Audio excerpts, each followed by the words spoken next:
दोस्तों आज हम बात करेंगे एक ऐसी लड़की के बारे में जो सिर्फ 26 साल की थी, अपनी कैरियर की शुरुआत पर थी और ज्यादा काम और स्ट्रेस की वजह से उसकी जिंदगी छिन गई। अन्ना सेबेस्टियन, ये नाम अब कॉर्पोरेट इंडिया के लिए एक वार्निंग साइन बन चुका है। पुणे में EY यानी अर्न्स्ट एंड यंग में चार्टेड अकाउंटेंट के रोल में थी, लेकिन ओवरवर्क और स्ट्रेस से लड़ते लड़ते अपनी जान खो दी। क्यों?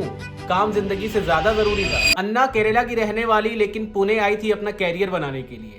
उसने EY जैसे बड़ी कंपनी में चार्टेड अकाउंटेंट की जॉब ली थी, जो किसी भी प्रोफेशनल के लिए एक प्राउड मोमेंट होता है। लेकिन वो जो शुरू में अचीवमेंट लगता है, धीरे धीरे एक बोझ बन गया। उसके रोल में फाइनेंशियल ऑडिट्स, टैक्स रिपोर्ट्स और डेडलाइंस का इतना प्रेशर था कि वो अपनी हेल्थ का ख्याल ही नहीं रख पाई। अन्ना केरला की रहने वाली थी, लेकिन वो पुणे आई हुई थी अपना कैरियर बनाने के लिए। अन्ना की माँ का कहना था कि मेरी बेटी का सपना था कॉर्पोरेट दुनिया में सक्सेस पाना, लेकिन कॉर्पोरेट वर्ल्ड ने उससे जीने का वक्त ही नहीं दिया। उन्होंने अपने ईमेल में EY को एड्रेस करते हुए लिखा था कि अन्ना को इतना काम दिया गया था कि वो मेंटली और फिजिकली दोनों ब्रेकडाउन हो गई थी। काम से रिलेटेड स्ट्रेस इतना ज्यादा था कि उसकी डेथ से पहले भी वो बहुत ज्यादा एंग्शियस थी। अब सवाल ये है कि ऐसे कॉर्पोरेट कल्चर को हम कैसे अलाउ कर रहे हैं। दोस्तों आजकल एक नया ट्रेंड चला है, हसल कल्चर। ये जो कॉर्पोरेट कल्चर है जिसमें सिर्फ काम को ही जीतने का मकसद बना दिया गया है, ये बहुत डिस्ट्रक्टिव है। हर जगह ये सुना जाता है hard work is the key to success, लेकिन क्या कभी हमने सोचा है कि अगर हार्ड वर्क को लिमिट के बिना फॉलो किया जाए तो वो हमारी बॉडी और माइंड दोनों के लिए डेंजरस हो सकता है। 24/7 काम करना, ऑफिस से लेट निकलना, वेकेशन स्किप करना, ये सारी चीजें आम होती जा रही है। लेकिन इसका इम्पैक्ट हेल्थ पर क्या पड़ता है, साथ ही में ये भी हम देख रहे हैं। स्ट्रेस से सबसे पहले इम्पैक्ट होता है हमारा नर्वस सिस्टम।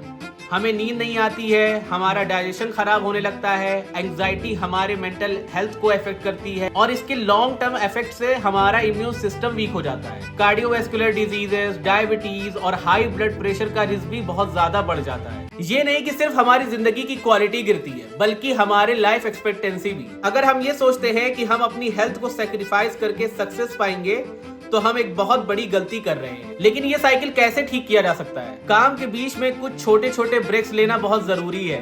तुम अपने दिन में हर 2 घंटे बाद 10 मिनट का ब्रेक ले सकते हो। उस टाइम पर हल्की एक्सरसाइज कर लो, स्ट्रेच कर लो या सिर्फ पानी पी लो। ये छोटी छोटी चीजें तुम्हारे दिमाग और शरीर दोनों को रिफ्रेश करती हैं। तुम्हारे वर्क स्पेस के पास अगर स्पेस है तो वहाँ 5 मिनट वॉक कर लो या थोड़ा योगा कर लो। पावर नैप्स भी बहुत हेल्पफुल होती है। अगर आपका ऑफिस अलाउ करता है तो 10 से 15 मिनट का पावर नैप लेना आपकी एनर्जी को रीसेट कर सकता है। अन्ना का केस कोई यूनिक नहीं है।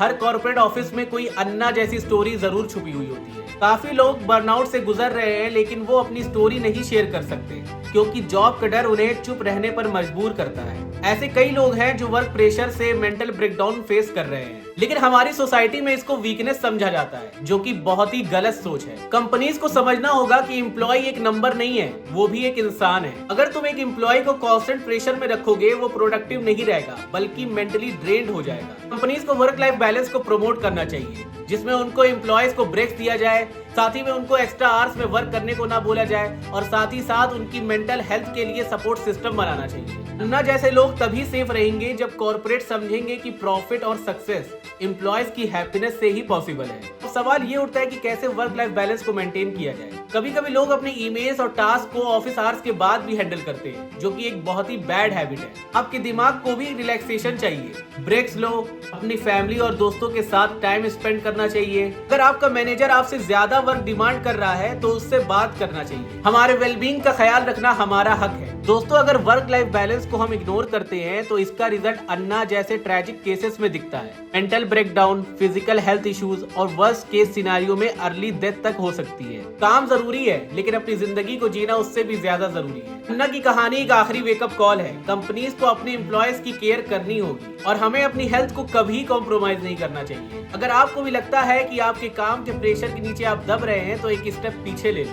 अपनी हेल्थ को पहले रखो। अपना काम करते वक्त ब्रेक्स लेना, पानी पीना, थोड़ी हल्की एक्सरसाइज करना, ये सब हमारी वेलबींग के लिए बहुत जरूरी है। तो दोस्तों वीडियो में बस इतना ही था। अगर आपको वीडियो पसंद आई हो तो वीडियो उन दोस्तों के साथ शेयर कर दो जो अपने वर्क लाइफ को ज्यादा प्रायोरिटाइज करते हैं। और साथ ही में अगर आप नए हो इस चैनल पर तो प्लीज इस वीडियो को लाइक कर देना और चैनल को सब्सक्राइब करना मत भूलना। मिलते हैं आपसे नेक्स्ट वीडियो में, तब तक के लिए अपना ख्याल रखना। बाय बाय दोस्तों।